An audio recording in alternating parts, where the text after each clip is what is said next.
figuras que está bastante presente es Ricky Rubio, que es un jugador de baloncesto. Entonces quiero como que cualquier idea que tengáis, pues busquéis esta analogía con el balón.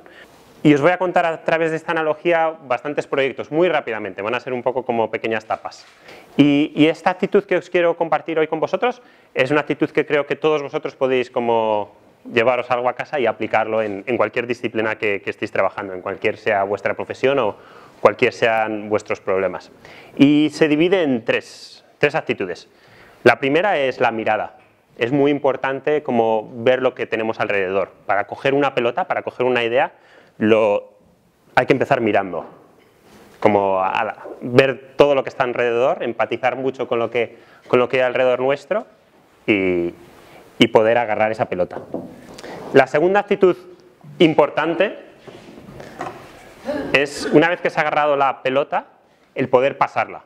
El poder pasar unos a otros esa idea que tenemos, el no quedarnos solo para nosotros, para conseguir llegar a la cancha contraria. Y la tercera actitud que quiero compartiros hoy es como el no tener miedo a tirar.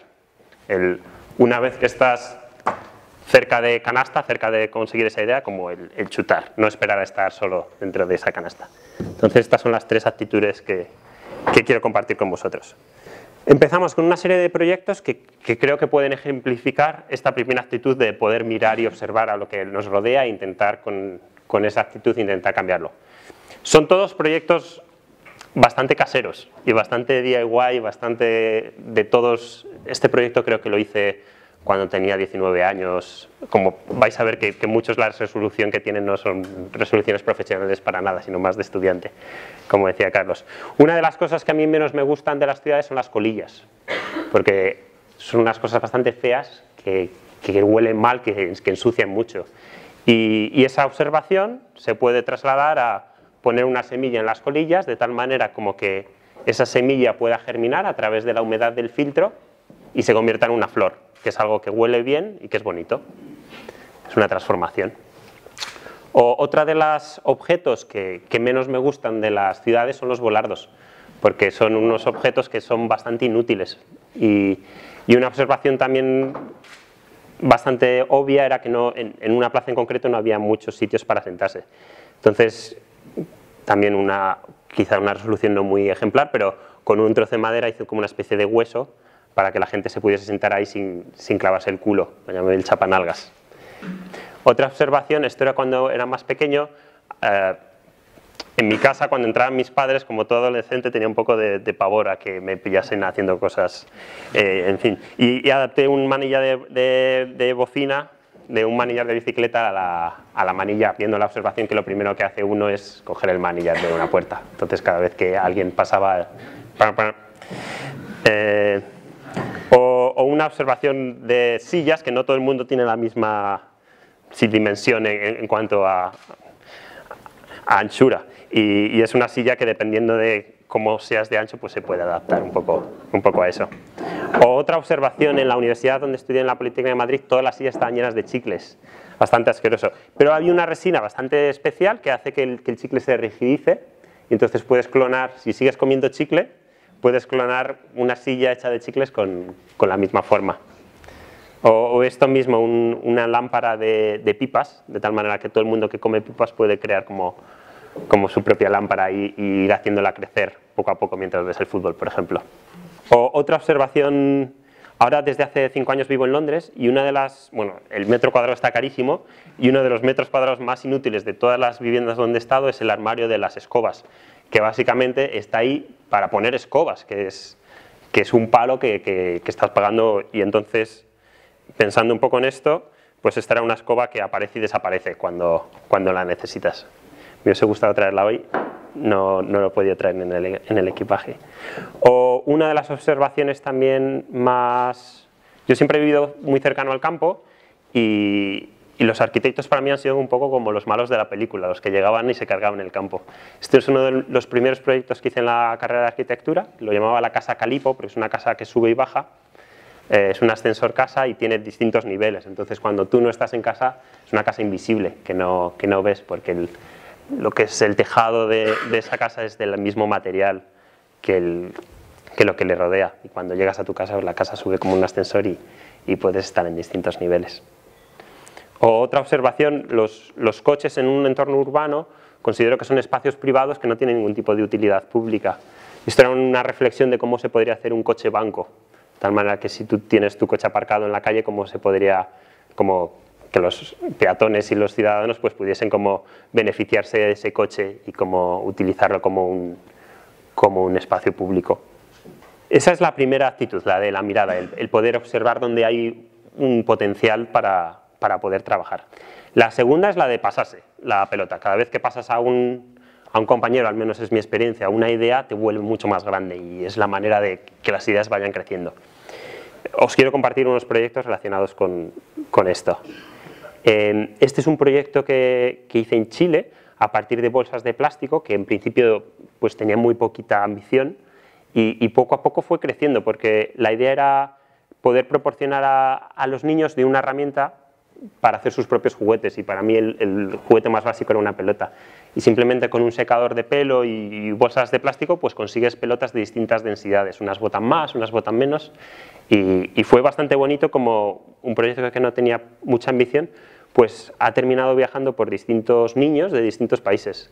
Empezó en Sudamérica, estos son niños de Turquía haciendo sus propias pelotas y es bonito porque la pelota nunca siempre va creciendo, según vas cogiendo una bolsa nueva, pues la puedes ir cambiando de color y vas haciendo tus propias pelotas.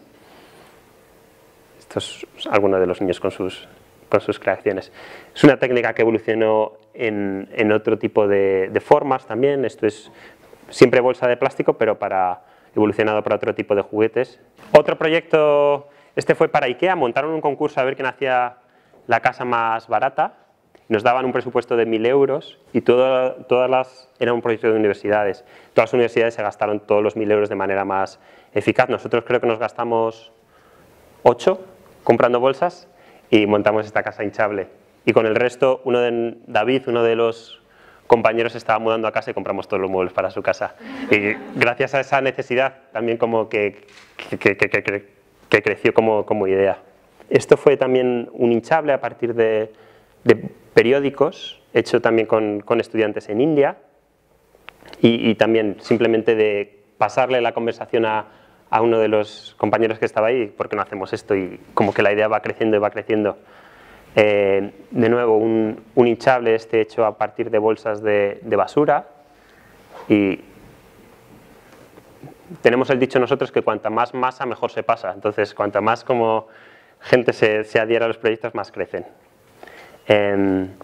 Este es un proyecto que lo hice en colaboración con un amigo polaco, también una cesión de alguna manera de una idea y de decir vamos a hacerlo juntos y consistía en recoger botellas de plástico en distintos países y simplemente llenarlas y ponerlas en una bolsa de plástico y esta bolsa de plástico poder succionarla de tal manera que se creaba una estructura rígida.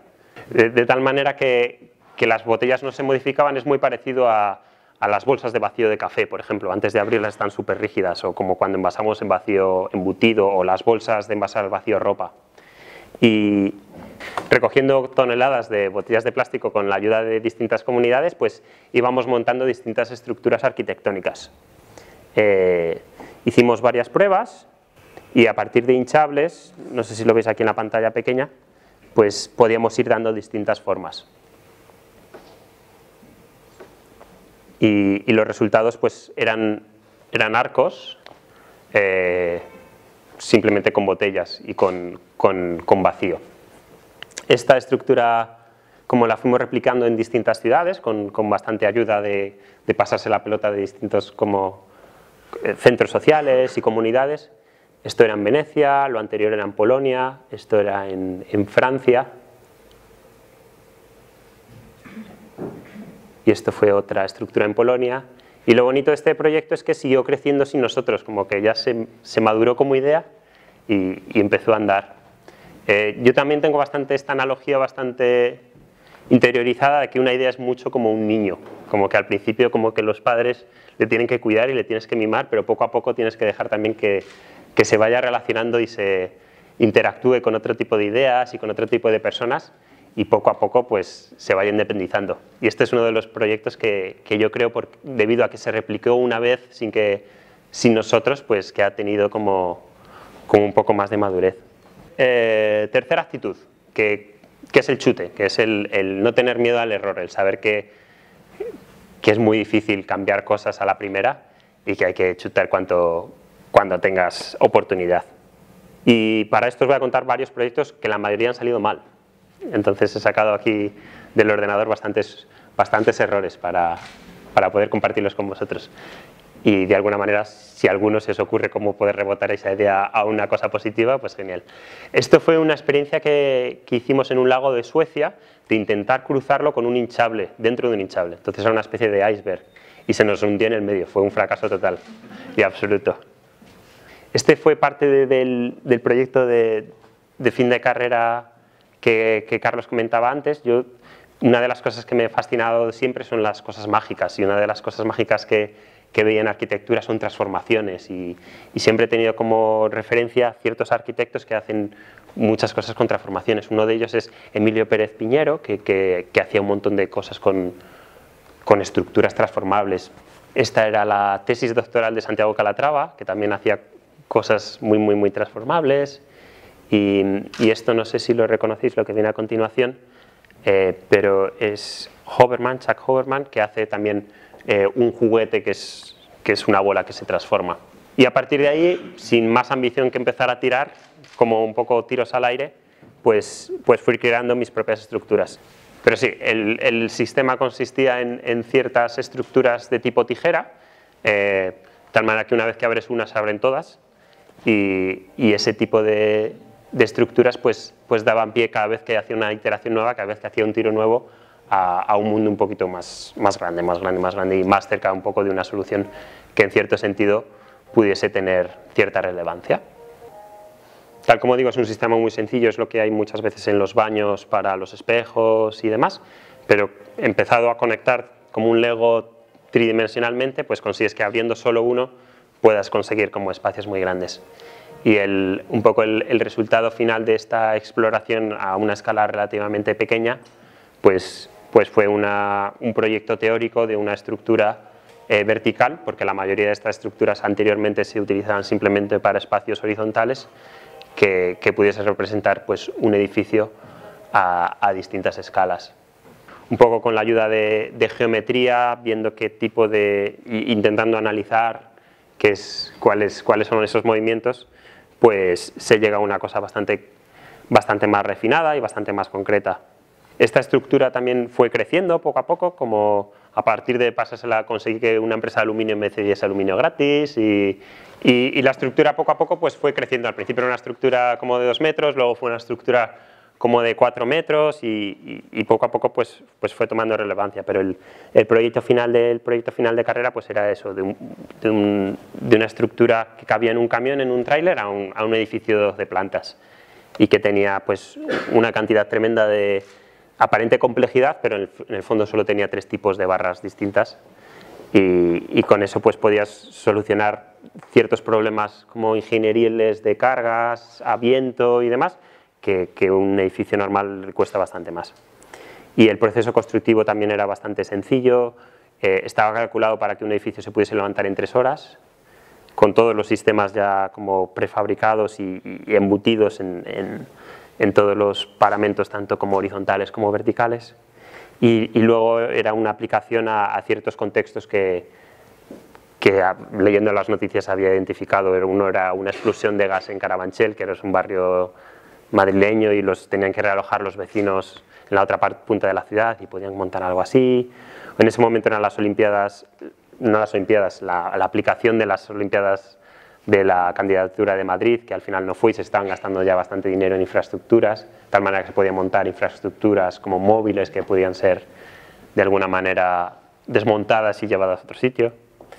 O esto era uno de los túneles del AVE que estaban trabajando en León, en Pajares, y un poco es el proyecto que llevé a cabo, y daba pie también a jugar un poco con los espacios y no a conseguir solo una estructura geométrica muy rígida, sino a dar bastante flexibilidad en eso. Y este proyecto también, rebotándolo, lo presenté a un concurso que me había presentado ya durante 6 años, que eso es bastante perseverancia, y lo había ganado todas las veces, pero nunca había quedado primero. Entonces la primera vez quedé 10º y la segunda vez quedé segundo, y esta ya fue la que salió bien.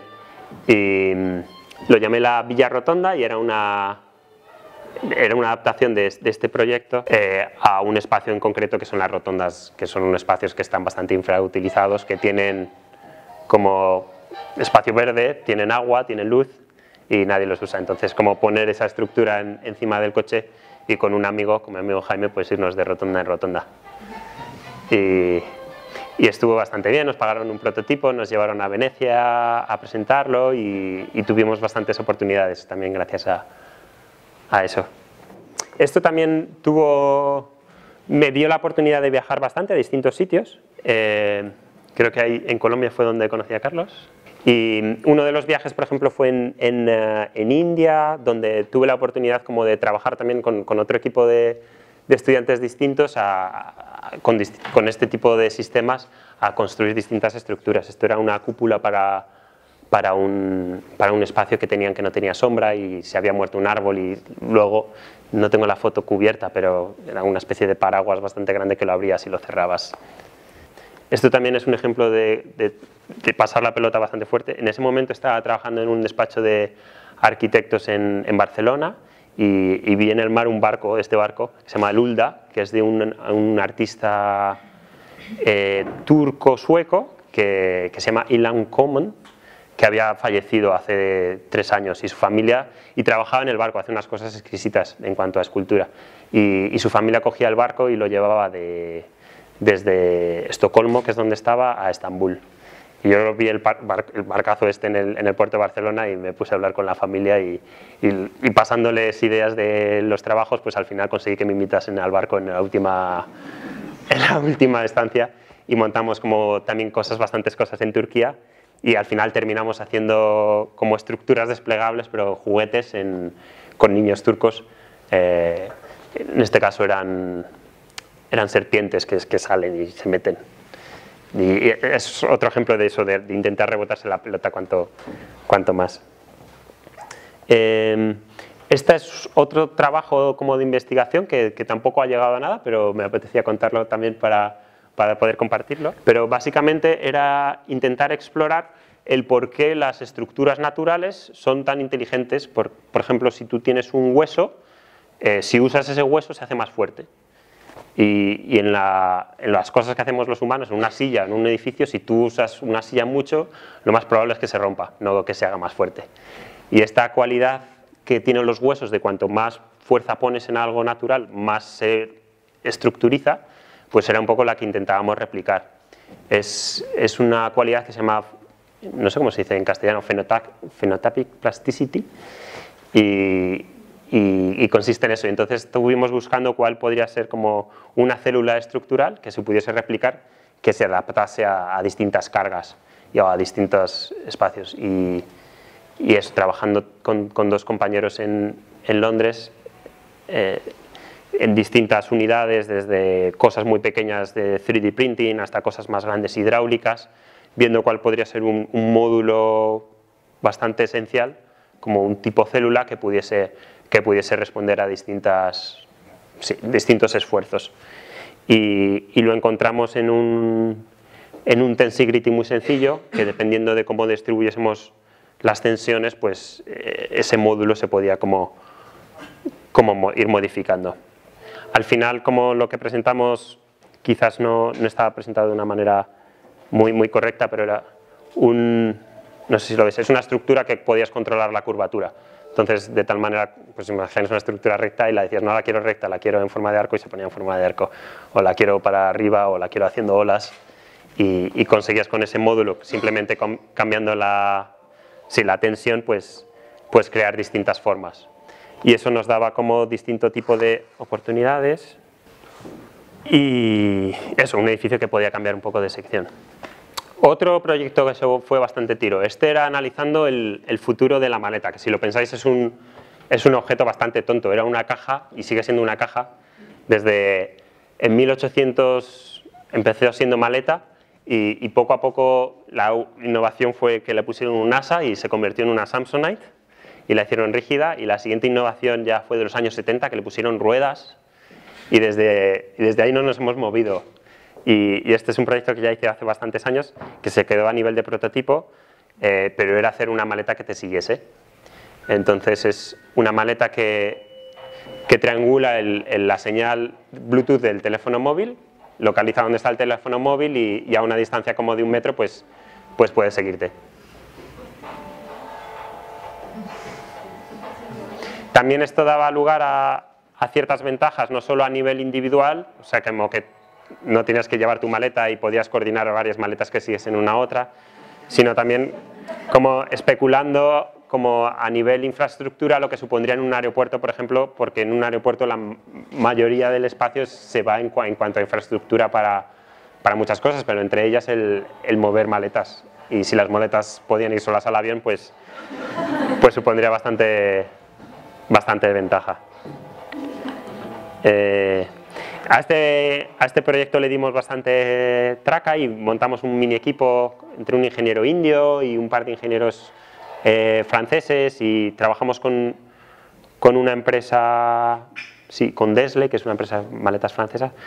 Al final, como llegamos a un punto que había como que o dedicas a esto los próximos 5 años de tu vida o no hay maleta, y decidí seguir a otras cosas, así que aquí estamos. Otro proyecto bastante similar, utilizando bastantes cosas que habíamos aprendido en la maleta, era un balón que se puede controlar con el teléfono móvil, y entonces también daba lugar a distintos tipos de escenarios, desde poder jugar a la videoconsola pero jugando en el parque, o si no tenías amigos poder jugar tú solo, o sincronizar y dar cierto tipo de handicap, y nos lo pasamos bastante bien, como el haciendo juegos en el parque con los niños que no se lo terminaban de creer que la pelota volviese a ellos. Yo utilizo bicis y me encantan las cosas plegables, como habéis visto, y entonces, como en un momento dado dije, a ver si puedo hacer una bici plegable. Pero lo que no me gustan de las bicis plegables por ahora es que todas tienen como ruedas pequeñas y son bastante complejas, hay un montón de mecanismos. Y estuve trabajando con un tipo de junta que creo que funcionaba bastante bien, de tal manera que tú tenías un cuadro normal y simplemente hacías clic y lo plegabas.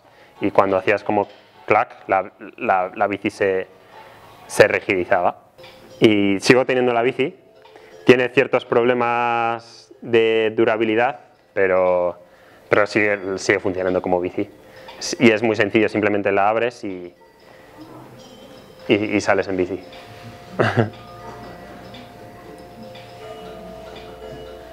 Otra observación que me gusta de ir en bici es como es muy difícil tener la experiencia de estar escuchando música en la bici, porque necesitas como los sentidos para saber dónde vienen los coches.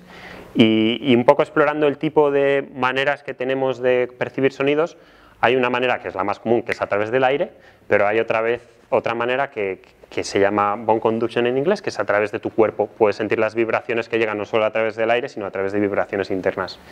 Y nada, pues desarrollamos un asiento que te da las vibraciones a través de tu culo, de tu espina, y consigues, es bastante impresionante, consigues escuchar música a través del asiento, y a la vez tienes la percepción de lo que pasa a tu alrededor. Otro prototipo estructural, también utilizando una junta muy similar a la que utilizamos de bicicleta, era en una galería una cúpula que la pones y sale. Es una cúpula fulleriana normal, pero una de las cosas que más me incomoda de este tipo de cúpulas es como que tienes un montón de juntas que son muy difíciles de conectar. En este caso están todas conectadas y simplemente hacer clac. Otra tirada, esta es un poco arquitectónica. Cuando terminé la carrera, mi profesor de matemáticas del colegio me encargó su casa. Se había pasado a escritor y se había comprado una parcela en Cercedilla, que es la Sierra de Madrid, y me dijo, Rodrigo, hazme mi casa. Y era un profesorazo que tuve en la carrera, entonces en el colegio cuando tenía 10 años, y no le pude decir que no, así que le hicimos su casa. Y fue bastante como tira y error todo el rato. Es escritor actualmente y queríamos hacerle como una casa muy enfocada en los libros.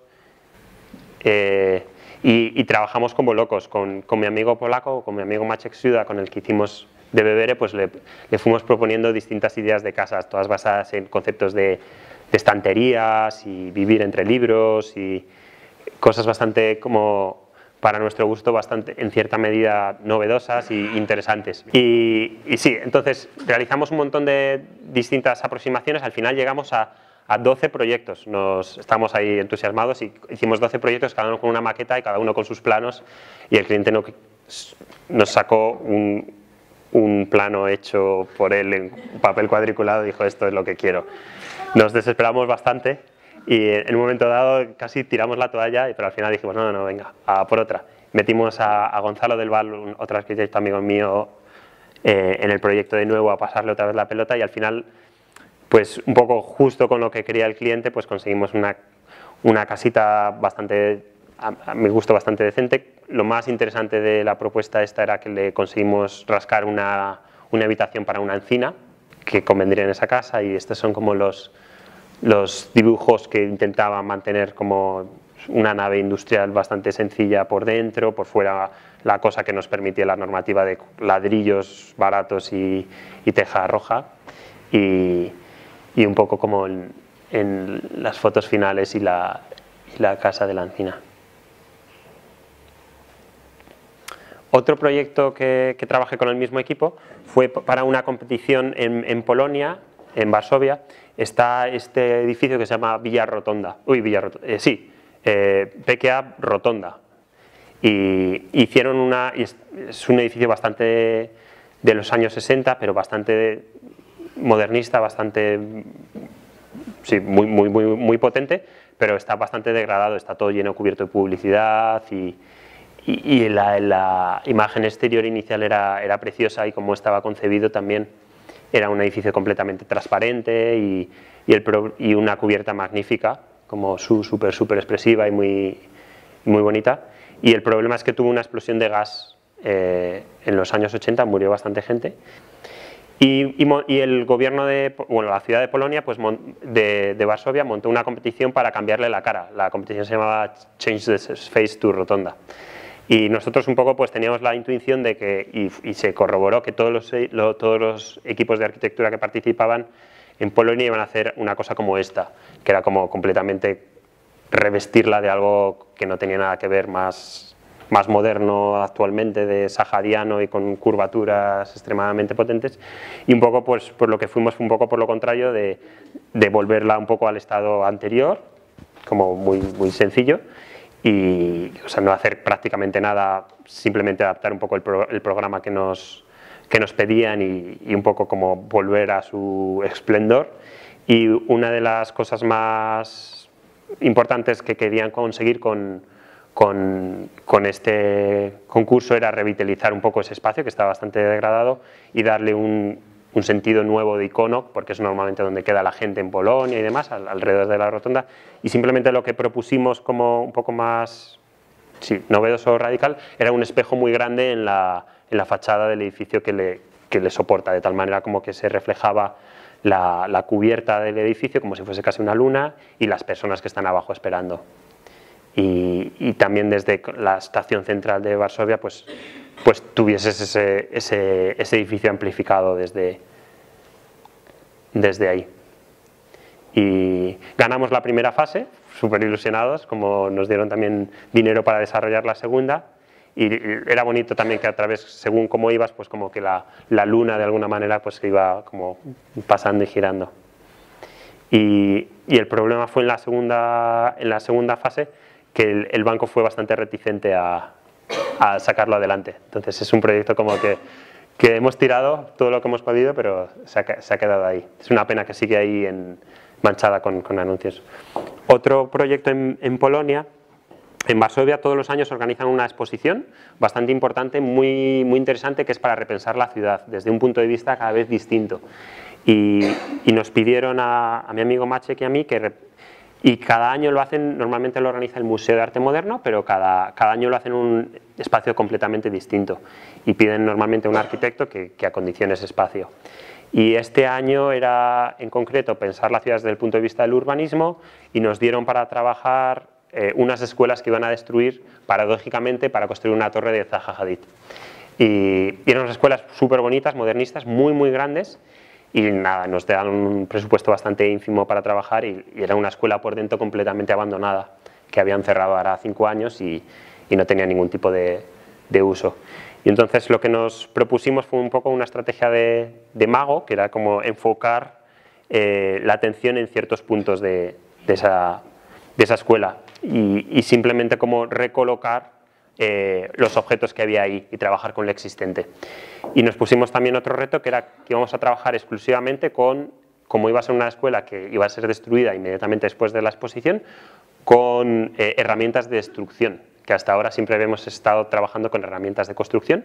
Entonces fue muy divertido porque nos alquilamos unos matillos neumáticos enormes y distintos piquetes y estuvimos explorando qué tipo de texturas podíamos conseguir con lo existente y con las herramientas de destrucción. Y poco a poco pues montamos ciertos prototipos y la verdad es que el espacio, simplemente como difuminando todo lo que había alrededor, si simplemente dejabas una esquina o un trozo de exposición, pues te llamaba muchísimo la atención. Y fue un poco como la estrategia que planteamos al museo y funcionó bastante bien. Había 6 plantas y cada planta era enorme y pues tratamos cada espacio con la misma estrategia uniforme de destruir y de salvar ciertas partes, pero cada una con una identidad de alguna manera distinta. Todos los elementos expositorios de la exposición eran parte de la escuela, pero transformados. O sea, esto era una estantería pero dada la vuelta y puesta en acrílico, o los pupitres también servían para poner los textos expositivos, etcétera, etcétera. Esta es una exposición que es, o sea, una aula que simplemente como la martillamos con puntos y dejamos y fue un proyecto muy, muy divertido. Un proyecto también que se ha quedado a medias, entre comillas, era una reflexión sobre el agua y cómo la naturaleza lo hace demasiado bien. Hoy lo podemos ver cómo nos trae agua a domicilio. Y entender un poco el ciclo del agua, de cómo las nubes circulan, para intentar hacer algo parecido pero al nivel controlable, cómo poder conseguir cómo replicar una nube. Era el proyecto de cómo podemos hacer una nube. Y es un poco con distintos conceptos que ya existen. Hay un tipo de globos solares que simplemente con la energía del sol pues se levantan. Y hay un tipo de como desalinizador de agua potable que se utiliza en emergencias bastante sencillo, y en los Boy Scouts y demás, que simplemente pones el agua del mar y con el sol pues el agua se evapora y se convierte en agua no salada. Y eso más un poco de geometría para enfocar los rayos del sol, pues la idea era tener un globo muy grande que se posase en el agua, cogiese agua del mar sin ningún tipo de esfuerzo, con los rayos solares ese agua se evaporase, con el vapor de agua, por eso las nubes suben, pues este globo se pudiese levantar y de alguna manera con el viento y con las distintas corrientes pues pudieses llevarlo a donde allí se necesita agua. Y nada, hicimos varios prototipos de relativa pequeña escala y los volamos. Fue bastante divertido intentar también cómo controlarlos. Y uno de los peros de este proyecto es que necesitaba escalas bastante grandes para funcionar.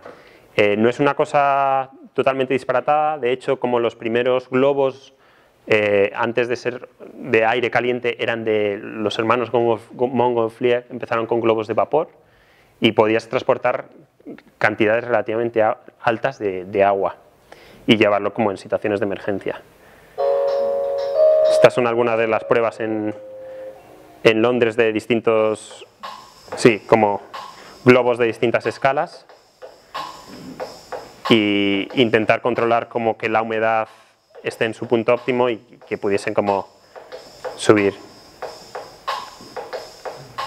Sí, al final eran grandes estructuras de vapor que podías controlar. Es bastante similar, no sé si habéis visto el proyecto de Google que está haciendo con globos y con internet, pero en este caso era con agua. Otro proyecto que parte de una observación. Este era un proyecto pensando como que los animales, cómo se lavan los dientes los animales. Y si pensáis cómo se lavan los dientes los animales, normalmente tienen a otro animal que le lava el diente. Y era un poco explorar esa relación de tener algo que te pueda lavar los dientes sin tener que utilizar un cepillo de dientes. Y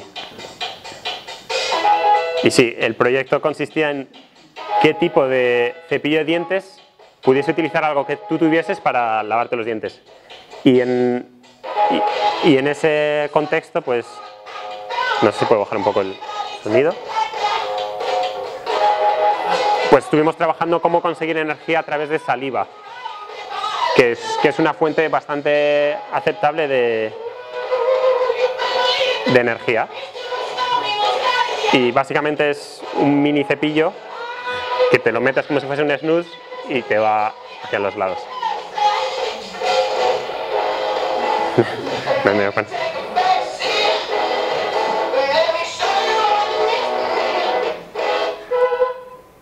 Sí, y este era el proceso de prototipado, que simplemente consistía en intentar conseguir el motor más pequeño e intentar sacar como la mayor energía posible de la saliva. Y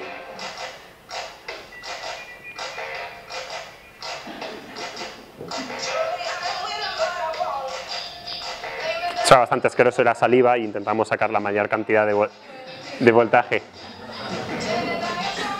Eso era agua y luego hicimos consolidación. Intentar controlar también un motor así bastante pequeño. Y eso sí que era saliva. Y a partir de ahí pues sacar la mayor corriente posible.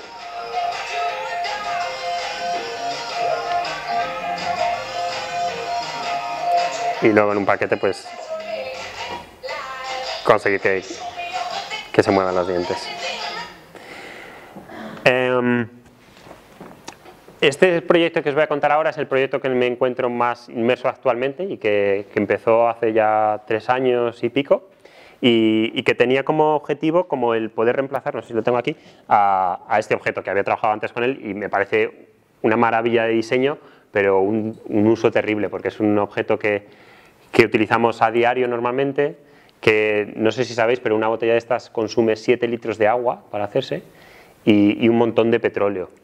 Y normalmente la media dice que la usamos para 5 minutos y cuando la tiramos pues dura durante 700 años. Y era un poco como intentar repensar esto desde cero, en vez de intentar como reciclarlo o utilizarlo de otra manera, de decir a ver cómo podemos utilizar. Y sabiendo que es un producto relativamente nuevo, como que no sé si sabéis, pero bueno, estamos bastante acostumbrados ahora a vivir con él, pero hace 20 años casi ni existía. Como mucho había unas botellas de vidrio en restaurantes. Y es algo que se nos está comiendo, como que cada año consumimos más del 10% más y actualmente creo que tenemos un consumo de 150 litros por persona. Depende del país, pero es una barbaridad de agua embotellada. Y bueno, y luego termina pues donde termina. Y un poco pues lo que propusimos era una membrana hecha de algas que pudiese de alguna manera replicar la manera que la naturaleza tiene de contener líquidos. Y es un envase bastante sencillo en cuanto a uso, porque no lo puedes abrir y cerrar. Es muy barato de producir y la gracia que tiene, además de ser natural y compostable, es que es comestible si quieres. Y es una membrana porque la naturaleza utiliza membranas para contener cosas, es la forma más eficiente de contener un líquido o un volumen, porque la mayoría de las fuerzas trabajan a tracción, no a compresión, y si quieres contener 1 litro de agua, pues la menor cantidad de material que necesitas para contener eso siempre es una membrana. Y nuestra membrana está hecha de un extracto de algas marrones y es fascinante. El mundo de algas yo no lo conocía antes y es uno de los organismos que crece más rápido. Yo cuando estaba hablando con la gente que cultiva algas y me decía que algunas de ellas llegan a crecer 3 metros diarios, no me lo creía. Imaginaos algo crecer 3 metros al día. No. Y es una industria también como que fue muy grande después de la Segunda Guerra Mundial porque había bastante falta de materiales. para la industria textil sobre todo, y ahora sigue siendo relativamente grande en Asia, pero no tan grande en Europa. Y es un poco como intentar ver qué posibilidades tenía esto. Y un poco la técnica para empezar a trabajar no era nuestra, sino que la cogimos prestada se llama esferificación, es una técnica como que empezó en los años 40, la patentó Unilever para hacer caviar falso, y a partir de entonces, pues Ferran Adrià en los años 2000 como la retomó y la empezó a utilizar para cosas culinarias, para hacer cosas sofisticadas en cuanto a cocina, y luego mucha gente relacionada con el ámbito de cocina pues se ha interesado por ella, y un poco la idea era cómo podemos coger esta técnica y darle un valor de packaging, de envase. Y en eso hemos estado. Lo primero que hicimos como el paso previo fue hacer un prototipo, lo que comentábamos antes, después de una observación, intentar tirar y pasárselo. Y se lo pasamos a distinta gente. Esto era gente en Madrid muy al principio del proyecto. Lo llamamos al principio la gotella. Y nada, y ver qué opiniones tenía cada uno. Y poco a poco pues nos fuimos dando cuenta que, por ejemplo, no se podía cerrar como la botella, pero si piensas en la naturaleza también tiene el mismo problema, no puedes cerrar una naranja. Pero sí, la naranja te ofrece, como cuando la abres, te ofrece como un multipack. Y era un poco la ambición que teníamos, de tener como una cobertura grande, que tuvieses una piel que la puedes como descartar si la llevas contigo, como tienes una naranja, y te puedes como consumir gajos de agua. Y empezamos, bueno, yo no tengo una experiencia de química, bueno, ahora sí que tengo una experiencia de química un poco más avanzada, pero en ese momento química era la asignatura que tenía en el colegio peor. Y si me ve ahora mi profesora de química no se lo crees, pero bueno. Y empezamos en la cocina y haciendo cosas en la cocina, y lo bueno que hicimos fue que pasamos esta pelota, no solo como a nuestros amigos, sino un poco como a nivel global. Hicimos una primera receta que la pusimos con licencia Creative Commons, eso quiere decir que todo el mundo la podía replicar. Y pusimos como un vídeo en internet de básicamente cómo se podría, dando un poco una idea confusa también de qué ingredientes podía funcionar, y no especificando tampoco muy bien, porque tampoco lo teníamos muy claro en ese momento, qué cantidades, etc. Y el vídeo funcionó bastante bien, y no solo fue como la recepción que tuvo en redes sociales, etc., sino la cantidad de gente que empezó a replicarlo en su casa. Entonces, si esto es un programa de Japón, el programa más visto en Japón, y tienen a una estrella de patinaje artístico haciendo gotellas. Y esto es un vídeo que consiguió, creo que 20 millones de visitas, de una señora americana haciendo sus propias gotellas, y todo el mundo haciendo gotellas, distintos tamaños, distintos colores, etc. Y eso nos dio pues un montón de fuerzas y de ganas pues para seguir y darle un poco más de vida a este proyecto. Y gracias a eso pues empezamos un poco a trabajar y montamos una empresa. Nos dieron un poquito de financiación la Unión Europea para sacar esto adelante, y ha sido un proyecto bastante divertido de meternos pues a saco a... Este proyecto lo hago con un socio que se llama Pierre, que antes hacía botellas de plástico en L'Oréal, y entonces casi seguro ha hecho vuestro champú, el que tenéis en casa, y nos metimos a saco. Fuimos a la primera conferencia que fuimos, fue al World Water Bottle Conference, que son todos los señores que hacen botellas de plástico del mundo en traje, y nosotros ahí con nuestra bolita, y nada, bastante contraste con la industria. Pero poco a poco fuimos ganando como premios, y esos premios pues nos han dado un poquito de aire para seguir como creciendo el equipo y pasándoselo a más gente. No todos los premios los hemos ganado, me veis ahí mi cara de qué bien, ahí perdiendo medio millón de euros, pero bueno. Y poco a poco pues ha habido gente que se ha ido interesando más y más en el proyecto. Gracias a esto hemos podido, desde hace ya 3 años, como poner un equipo de químicos trabajando en esto, en la universidad donde en principio estudiaba, luego di clases, que se llama Imperial College, y ahí pues gracias a eso hemos estado trabajando en distintas cosas, sobre todo optimizando la membrana. Entonces lo que empezamos con el alga, y simplemente hacemos un extracto de ese alga. Es un proceso parecido a extraer celulosa de madera. Entonces se le quita un poco el sabor y el color, y luego lo que hacemos bastante es probarlo en distintos contextos y ver dónde funciona mejor. Entonces esto es Borough Market, que es un mercado en Londres, y en distintos eventos. Estas son algunas pruebas iniciales que hicimos con gente que corría, y ver cómo cada uno pues lo utiliza de una manera distinta. Y los niños se fascinan también al ver el objeto, y también puede funcionar con otro tipo de contenidos.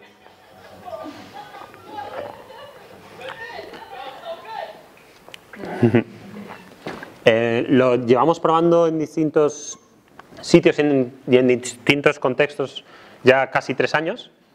Hemos estado en 4 continentes, en distintos como eventos y distintos contextos probando, y cada vez va a más.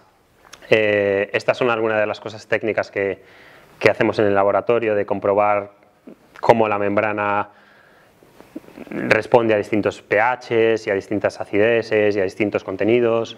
Esta es la membrana desde muy cerquita, me recuerda como a campos de arroz y cosas así. Y nada, pues probando distintas cosas. Esto es de vino, esto es de PIMS, que es más inglés.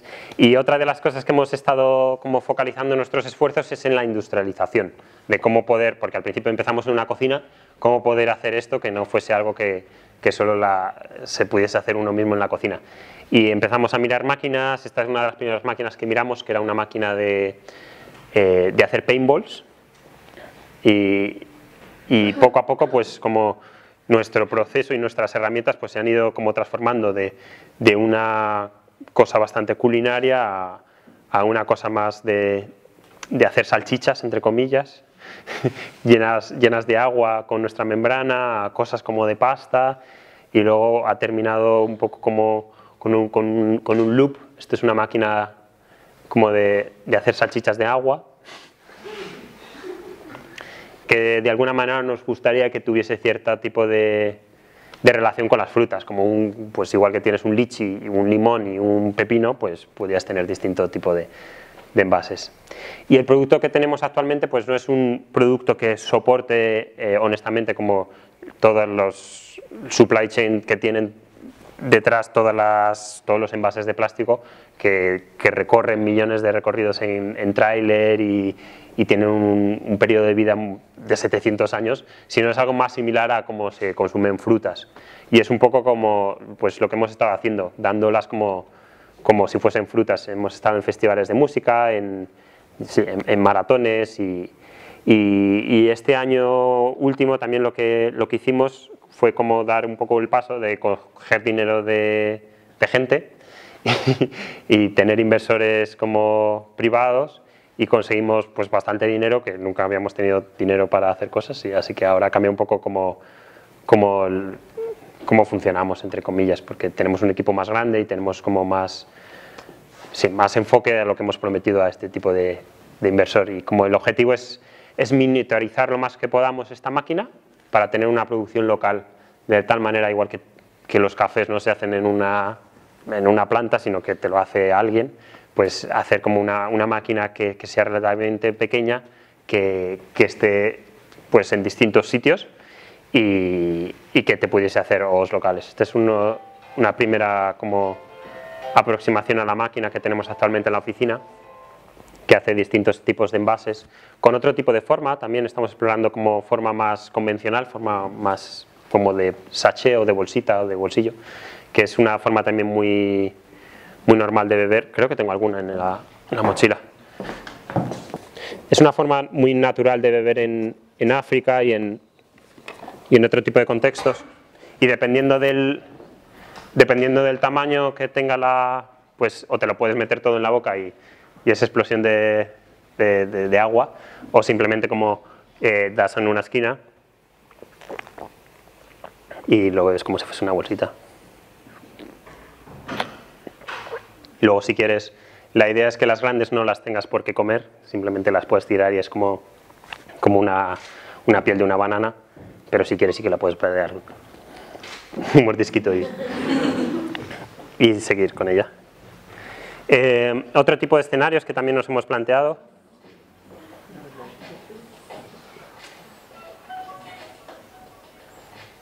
Estas son como bolas para geles de gimnasio. Estos son champús para hoteles.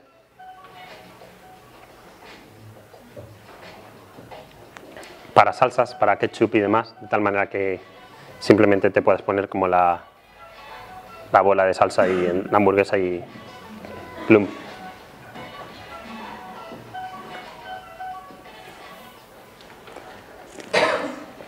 Y distintos test que hemos hecho de maratones y de test en la oficina y demás.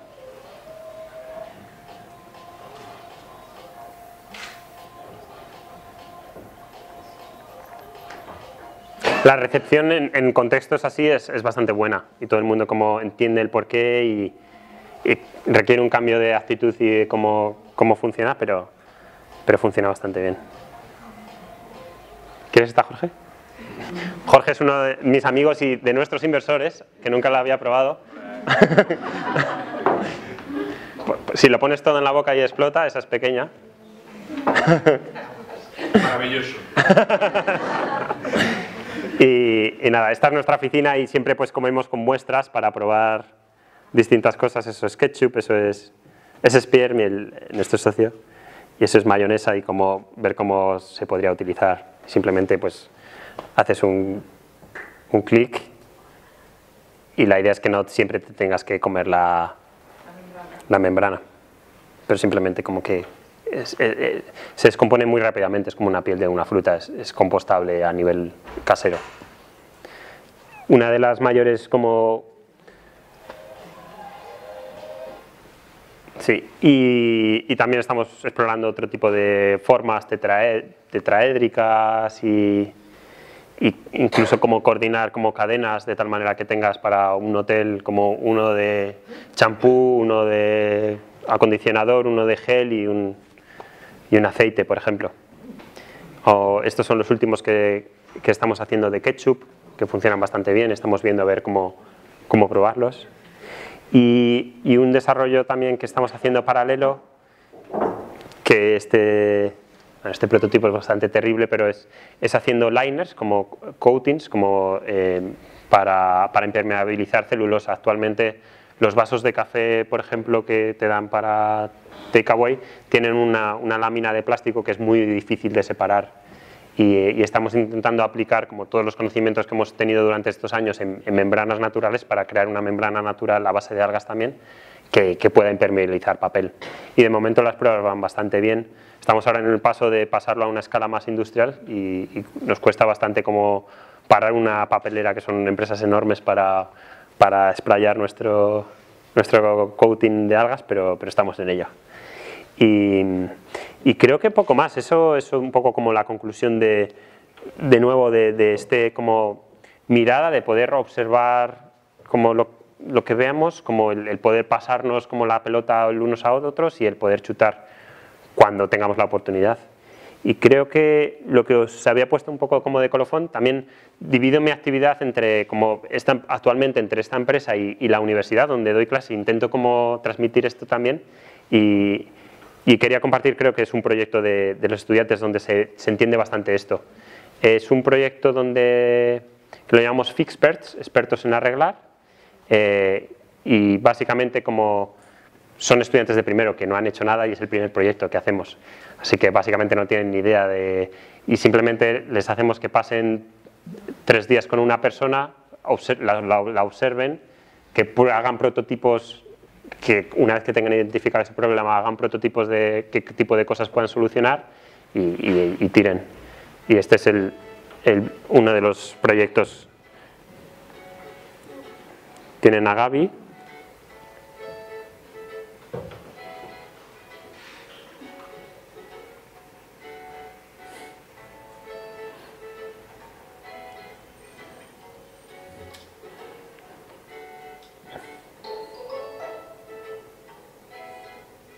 Y el problema que intentaron solucionar era que no podía comer como por ella misma.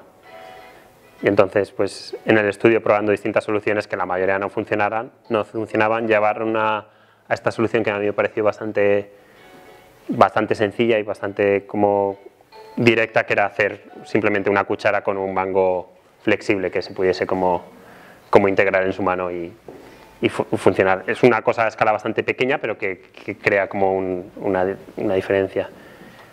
Esta era otra de las alumnas con la que trabajamos. Era muy difícil trabajar con esta persona porque no hablaba, no escuchaba y no se podía ni siquiera inclinar en una silla de ruedas, simplemente estaba tumbada todo el día en la cama. Y también a los estudiantes les costó muchísimo como empatizarse con ella. Al final creo que les obligamos a pasar, creo que fueron 2 días simplemente estando en horizontal, que se aburrieron muchísimo, pero a partir de esa observación se dieron cuenta que al menos que era súper aburrido estar mirando todo el rato al techo, y entonces simplemente hicieron un espejo que funcionaba a través de tal manera que ella podía mirar a los compañeros a la cara. Y también una cosa bastante sencilla, pero que creemos que a esta persona pues la supone un poco de un cambio. Son proyectos muy cortos, de 1 semana, 2 semanas, que trabajamos con distintos enfoques, con distintas aproximaciones, pero es un poco como lo principal. Así que yo creo que eso es todo. De nuevo, como mirar, como pasaros la pelota y chutar cuando podáis. Yo pregunto, ¿qué dificultades tenéis con las multinacionales de plásticos y demás para poder promover este proyecto? ¿Qué relaciones? No, ¿qué dificultades tan enormes, me imagino? Pues sí que hemos tenido como al principio un poco la idea del proyecto era pues intentar trabajar mano a mano con grandes empresas que estaban desde un primer momento bastante interesadas. Y nos hemos dado cuenta que nos ha costado muchísimo adaptarnos a distintas cosas, tanto por un lado como por otro. Una de las cosas que más nos cuesta es trabajar con sus tiempos.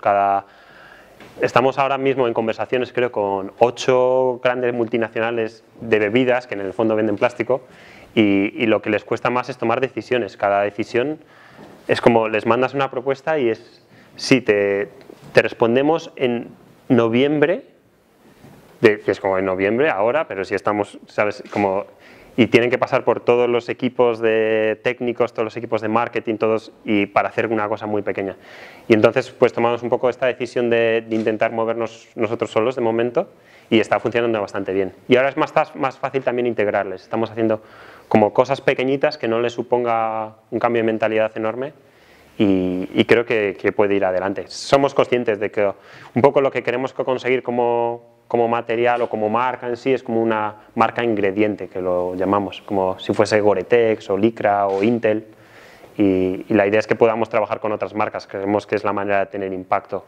O sea, no tenemos la ambición de crear nuestra propia marca de agua o nuestra propia marca de zumos, aunque sí que lo hemos hecho.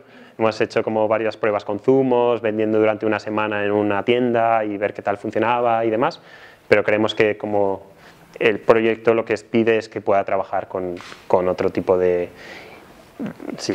contenido, y por eso es un poco la dirección de hacer las herramientas para hacer ese envase, que es las máquinas, y un poco pues la idea del modelo de negocio es alquilar las máquinas a quien quiera hacer, ya sea un negocio de zumo, ya sea que no tiene cómo ponerlo, que no sean vasos de plástico, ya sea un maratón, ya sea una grande marca que en vez de poner, ahora nos lo están pidiendo bastante para sampling, para muestreo, que actualmente dan como cosas muy pequeñitas de volumen y que suponen un gran coste para ellos, y es una manera de entrar bastante fácil. También nos hemos dado cuenta como que es bastante difícil trabajar con los equipos técnicos, que son los que tienen como ahora mismo más afianzado. Todo lo que te preguntan es ¿cómo puedo meter esto en las máquinas que tenemos ahora? Y se piensan que es una cuestión de comparar como el plástico con este material, y no es tan directo, tienes que cambiar muchas cosas. Y lo que está funcionando mejor es no trabajar tanto con los equipos técnicos, sino con los equipos de marketing y comerciales y cosas así, que son mucho más ágiles para tomar decisiones. Yo te quería preguntar, la bolsa, la membrana, ¿sí? Que empezasteis ensayando con alga natural. Sí. ¿Y actualmente es natural o es sintética? Es natural. Hay distintos tipos de algas, es todo un mundo también. Nosotros trabajamos con el alga marrón, y dentro del alga marrón hay un montón de especies, y depende de dónde cojas la especie también es un mundo distinto. Incluso dentro de la misma planta, pues no es lo mismo extraer de la raíz que como del tallo, porque cada el tallo tiene más flexibilidad y depende de la corriente que haya habido, tienes distintas propiedades. Y es un extracto de ese alga, es natural, y es verdad que lo combinamos con otros extractos de plantas naturales, como Wargam, no sé cómo, sí, como... Sí, otro tipo de extractos para como hacer como ese material que sea más elástico, por ejemplo, o que se seque mejor. Yo pensaba que como las algas fuera de su medio enseguida se degradan. Efectivamente no son residuos contaminantes, pero enseguida pierden sus propiedades, ¿no? Eso se ve en las playas. Pero entonces, vosotros en el laboratorio que tenéis como una especie de criaderos o tenéis... No, nosotros no trabajamos con el alga directamente. Es una cosa que sí hemos hecho, como nos hemos ido a la playa a coger algas y como probar, pero hemos descubierto, o sea, hay empresas que hacen eso y se dedican, bien la alga, normalmente la puedes cultivar, bueno, tienes dos opciones, o la cultivas, normalmente la cultivas con cuerdas y las dejas como colgadas y es bastante impresionante, y eso sobre todo se hace en Asia, aunque en Europa empieza a haber más y más, porque también lo combinan con mejillón y con otro tipo de cosas y es como un ecosistema también circular. Y la otra manera de conseguir alga es harvesting, que es en español como ir a cortarlas, básicamente. Y es básicamente igual que si cosechar. Igual que tienes un bosque y vas a por madera para celulosa, pues lo puedes hacer igual. Y entonces, pues hay un proceso de extracción de este hidrocoloide, que se llama, en concreto, y a nosotros nos llega en polvo, en formato polvo. Y con ese formato polvo, con más polvos naturales también, como formamos una pasta, y esa pasta es la que la metemos actualmente como en unos cartuchos que creemos que son los que van a alimentar la máquina. Y esos cartuchos se extruyen, es un proceso de extrusión, y a la vez que se extruye tienes que controlarlo como de una manera bastante precisa, porque no es un proceso de calor lo que sella la membrana, sino es un proceso químico, y es un poco la magia de... Hemos intentado por todos los medios como quitar todo el sabor posible. No sé si tú, Jorge, has notado algo. ¿Un poquito? ¿Sabor? ¿Un poquito? Es, más que el sabor, lo que nos hemos dado cuenta es la textura. Es una textura gelatinosa a la que normalmente no estamos muy acostumbrados. Pero en cuanto a sabor, creemos que lo hemos... Es verdad que el agua, todo el mundo es súper sensible al agua. Cuando ponemos otro tipo de zumos o aguas con sabores o algo así, nadie nota nada, nadie dice nada. En cuanto al agua, todo el mundo tiene una opinión. Y no sabemos también muchas veces si es por el agua o es por la membrana en sí. También hay maneras de jugar con el sabor y de muchas veces poner un toquecito de menta en la membrana en sí o algo distinto.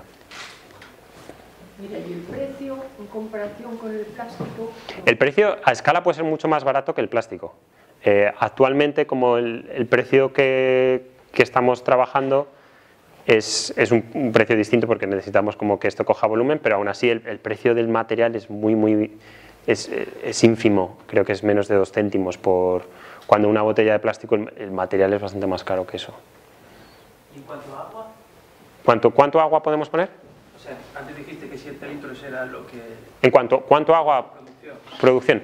Pues estamos probando distintos métodos. Bueno, la máquina funciona en un circuito cerrado de agua, o sea, como que no gastas, la tienes como que recargar, pero no gasta mucho agua.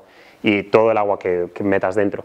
Lo que no controlamos demasiado bien en cuanto a consumo de agua, porque no lo llevamos nosotros, es el proceso de extracción. Y estamos trabajando con distintos proveedores que hacen eso para intentar ver cómo poder optimizar, pero es bastante ínfimo el agua que se utiliza en comparación con la botella de plástico. Aunque se usara la misma, al menos al final tienes que no tienes que reciclar nada. Claro. No tienes desecho. No tienes desecho. O tienes desecho orgánico que vuelve otra vez como a fertilizante. Ahora no lo he enseñado, pero en la oficina lo último que nos hemos comprado es como un lombricero y todos los residuos se los echamos a las lombrices. Digo, Sí. con gas como cerveza o algo así. Sí, tenemos. Hemos hecho prototipos de cerveza y de cosas carbonatadas y todo es una cuestión de escala de tiempo. Como que en el plástico pasa también. O sea, una cerveza, si la pones en plástico al cabo de un tiempo, se te van las burbujas. Y en lo nuestro se te va mucho, mucho antes. Entonces, todo depende y lo queremos como solucionar. Por ejemplo, si tuviésemos aquí una máquina y queremos cervezas para ahora, esta máquina no es tan avanzada, pero le das al botón y te salen cervezas con burbujas y si la tomas en un periodo relativamente corto, pues seguirá habiendo burbujas. Pero no es algo que actualmente tampoco estemos buscando el poder encapsular bebidas carbonatadas durante un periodo muy largo. Es mucho como una fruta. Y de hecho, sí, es un compromiso. Hemos conseguido como alargar el tiempo de vida con algún tipo de cera, por ejemplo, igual que la fruta, como puedes poner cera a las manzanas y te duran más, pero también como por el otro lado estás dando de sí a la cosa orgánica y a la biodegradabilidad. Entonces es un equilibrio bastante comprometido. ¿Los aeropuertos no dicen nada cuando te ven con estas cosas? Sí, es bastante divertido porque en los aeropuertos tenemos cada historia, porque esto es en el equipaje de mano en las que podemos llevar, pero hay veces que a Tailandia me llevé 2000 y en la inmigración y luego muchas veces también nos piden que las hagamos allí y parecemos de Narcos o de Breaking Bad. Vamos con las maletas estas rígidas llenas de polvitos blancos en bolsitas y escalas y que siempre sudamos que no veas para explicarle a los policías qué es lo que es. Y casi nadie lo entiende, o la gente como sacándolo así se creen que son condones usados a veces, o cosas como... Pero siempre lo que funciona a los de seguridad del aeropuerto es hacerles una demo. Si te lo comes se quedan en plan así y te dicen, oh, vale, pues pasa. y cabe bien en las bolsitas de aeropuerto, no te dicen nada si... ¿Me permites cambiar de tercio? Sí. A tu proyecto de fin de carrera. Sí. No hay una herencia de españolidad, esta españolidad tan diversa que tenemos, ¿no? Me dio la impresión de muy semejante a la lacería, a la carpintería de armar. Ajá. De hecho, cuando armas cúpulas, ¿no? Los artesonados, cuanto más fuerza haces, más resistente es. Sí. Y bueno, las imágenes que vi ahí es que parecía el aseo de Zaragoza, ¿no? Las estrellas de 8 puntas, de 6 puntas. Sí. Es una barbaridad. No, es verdad. Un poco son dos temas ahí, yo creo, como uno es el intentar hacer las cosas que con el tiempo mejoren, que son cosas como que en España valoramos mucho también, pues un buen vino con el tiempo mejora, o una bota de vino, o unas buenas botas, o un violín, y cómo intentar como que esas cualidades pues se puedan trasladar a otro tipo de cosas, o un buen edificio también, muchas veces mejora con el uso y con el tiempo. Y luego sí es verdad como que hay muchos elementos geométricos que a mí, por ejemplo, me fascina ir a la Alhambra y ponerme a dibujar todos los hexágonos que veo. Sí, que veo por allí.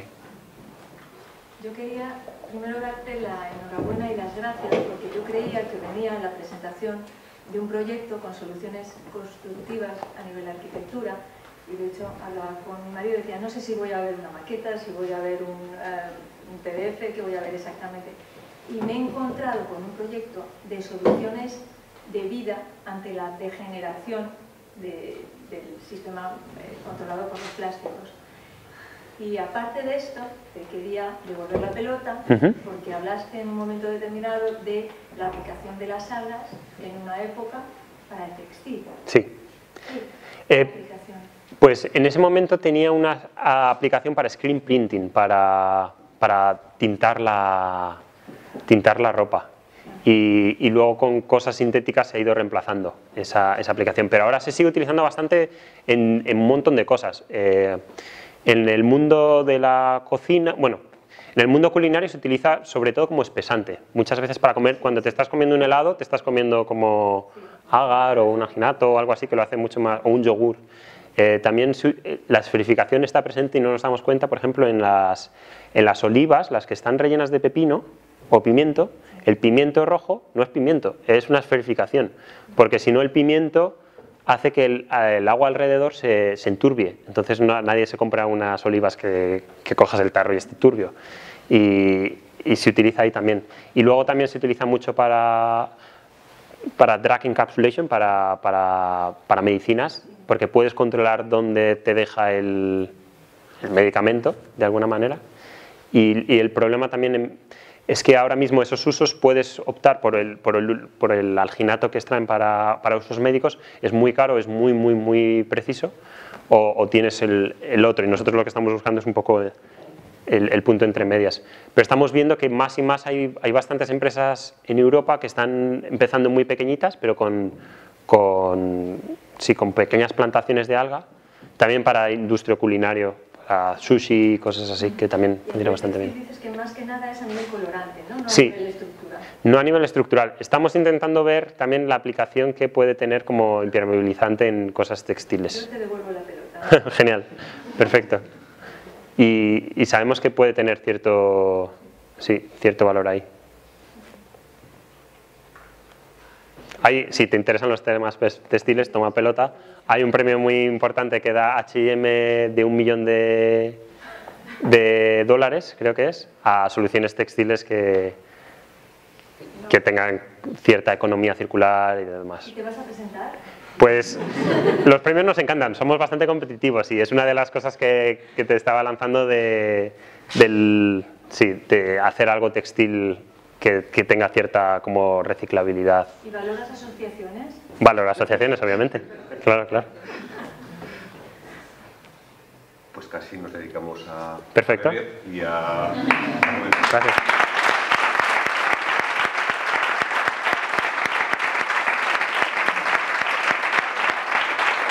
Gracias.